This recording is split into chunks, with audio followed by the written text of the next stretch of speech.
Hi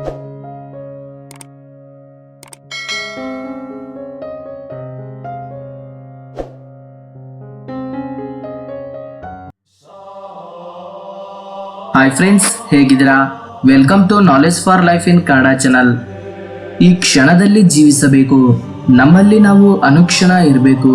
ಅದೇ ನಿಜವಾದ ನಿರಂತರ ಧ್ಯಾನ ಸಾಧನೆ. ಆದ್ರೆ ಹೇಗೆ ಸಾಧ್ಯ?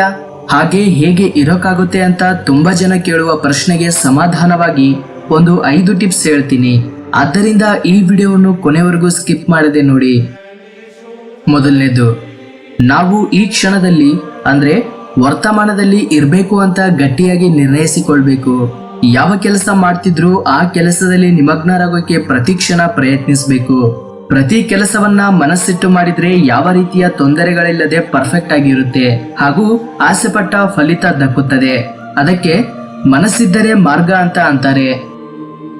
ಎರಡನೇದು, ಮನಸ್ಸು ಕುದುರೆಗಿಂತ ವೇಗವಾಗಿ ಓಡುತ್ತೆ.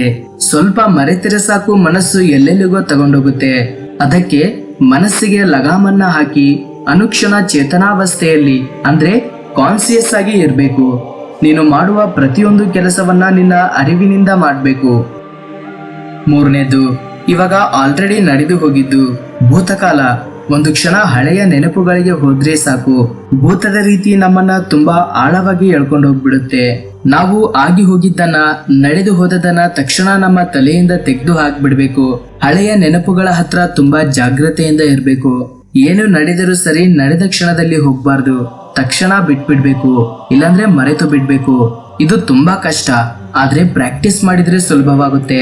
ಉದಾಹರಣೆಗೆ, ಒಂದು ಕಪ್ ಕೈ ಜಾರಿತು ಅನ್ಕೊಳ್ಳಿ.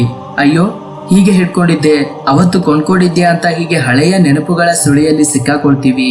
ಅದಕ್ಕೆ ಒಡೆದು ಹೋಯ್ತಾ, ಹಾಗಿದ್ರೆ ಸರಿ, ಏನು ಮಾಡೋಕ್ಕಾಗಲ್ಲ, ಬಿಟ್ಬಿಡೋಣ, ಯಾಕಂದ್ರೆ ಇದೇ ಸತ್ಯ ಅಂತ ತಕ್ಷಣ ವರ್ತಮಾನದಲ್ಲಿ ಬರ್ಬೇಕು. ಅಂದ್ರೆ ಈ ಕ್ಷಣದಲ್ಲಿ ನಮ್ಮ ಅರಿವನ್ನು ಆಧರಿಸಿ ಜೀವನವನ್ನ ಮಾಡ್ಬೇಕು.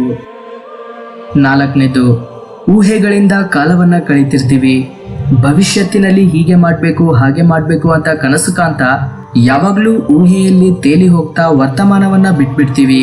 ಊಹೆಗಳು ನಿಜ ಆಗ್ಬೇಕಂದ್ರೆ ಪ್ರಸ್ತುತ ಅವುಗಳನ್ನ ನೆರವೇರಿಸಿಕೊಳ್ಳುವ ಕೆಲಸದಲ್ಲಿ ಇರಬೇಕು. ಖಾಲಿಯಾಗಿ ಕೂತ್ಕೊಂಡು ಕನಸುಗಳನ್ನ ಕಂಡ್ರೆ ಅವು ನಿಜವಾಗಲ್ಲ. ಅದಕ್ಕೆ ತಕ್ಕ ಹಾಗೆ ಕೃಷಿ ಮಾಡ್ಬೇಕು. ಕಷ್ಟಪಟ್ರೆ ಫಲಿತ ಅದೇ ಬರುತ್ತೆ. ಧ್ಯಾನವನ್ನು ಪ್ರಸ್ತುತ ಪಡುವ ಕಷ್ಟದಲ್ಲಿ ಇಟ್ಟಿರ್ಬೇಕು, ಅದು ಬಿಟ್ಟು ಭವಿಷ್ಯತ್ತಿನಲ್ಲಿ ಸಿಗುವ ಫಲಿತದ ಮೇಲಲ್ಲ. ಶ್ರದ್ಧೆಯಿಂದ ಬಿತ್ತನೆಯನ್ನ ಮನಸ್ಸಿಟ್ಟು ಮಾಡಿದ್ರೆ ಬೇಡ ಅಂದ್ರೂ ಕೂಡ ಗಿಡ ಅಂದವಾಗಿ ಬೆಳೆದು ಫಲಿತವನ್ನ ಕೊಡುತ್ತೆ. ಐದನೇದು, ಪ್ರತಿ ಕೆಲಸವನ್ನು ಆಸ್ವಾದಿಸ್ತಾ ಮಾಡೋದನ್ನ ಅಭ್ಯಾಸ ಮಾಡ್ಕೋಬೇಕು. ಉದಾಹರಣೆಗೆ, ಟೀನ ಕುಡಿತಾ ಇದ್ರೆ ಆ ಕಪ್ನ ರುಚಿಯನ್ನ, ಬಣ್ಣವನ್ನ ಆಸ್ವಾದಿಸಬೇಕು. ಊಟ ಮಾಡ್ತಾ ಇದ್ರೆ ಅಮೃತವನ್ನ ತಗೊಳ್ಳುವ ಅನುಭೂತಿಯನ್ನ ಅನುಭವಿಸಬೇಕು. ಹೀಗೆ ಪ್ರತಿ ಕೆಲಸದಲ್ಲಿ ನಮ್ಮ ಅರಿವಿನಿಂದ ಜ್ಞಾನದ ಜೊತೆ ಇರ್ತಾ ಮಾಡಿದ್ರೆ ಅದೇ ಧ್ಯಾನ. ಒಂದು ಸಾರಿ ಈ 5 ವಿಷಯಗಳನ್ನ ಮತ್ತೆ ನೋಡೋಣ. ಮೊದಲನೇದು, ನಾವು ಪ್ರೆಸೆಂಟ್ ಮೂಮೆಂಟ್ ಅಲ್ಲಿ ಅಂದ್ರೆ ಪ್ರಸ್ತುತ ಕ್ಷಣದಲ್ಲಿ ಇರಬೇಕು. ಎರಡನೇದು, ಮನಸ್ಸಿಗೆ ಲಗಾಮನ್ನ ಹಾಕಬೇಕು. ಮೂರನೇದು, ಭೂತಕಾಲವನ್ನ ಬಿಟ್ಬಿಡ್ಬೇಕು. ನಾಲ್ಕನೇದು, ಊಹೆಯಲ್ಲಿ ಬದುಕದೆ ಪ್ರಸ್ತುತ ಕೃಷಿ ಮಾಡಬೇಕು.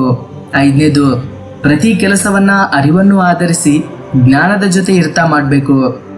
ಒಂದು ಸಾರಿ ಈ 5 ವಿಷಯಗಳನ್ನ ಗಟ್ಟಿಯಾಗಿ ನೆನ್ಪಿಟ್ಕೊಂಡು ಸಾಧನೆಯನ್ನ ಮಾಡಿದ್ರೆ ನಮ್ಮ ಜೀವನ ಎಷ್ಟೋ ಅದ್ಭುತವಾಗಿ ಬದಲಾಗಿ ಬಿಡುತ್ತದೆ. ಈ ವಿಡಿಯೋ ನಿಮ್ಗೆ ಇಷ್ಟ ಆಗಿದ್ರೆ ಲೈಕ್ ಮಾಡಿ, ಶೇರ್ ಮಾಡಿ, ಕಾಮೆಂಟ್ ಮಾಡಿ. ನೀವಿನ್ನು ನಮ್ಮ ಚಾನಲ್ಗೆ ಸಬ್ಸ್ಕ್ರೈಬ್ ಆಗಿಲ್ಲ ಅಂದ್ರೆ ಇವಾಗಲೇ ಮಾಡ್ಕೊಳ್ಳಿ ಹಾಗೂ ಪಕ್ಕದಲ್ಲಿರುವ ಬೆಲ್ ಐಕಾನ್ ಕೂಡ ಆಕ್ಟಿವೇಟ್ ಮಾಡ್ಕೊಳ್ಳಿ. Thank you for watching our video. ಜೈ ಹಿಂದ್.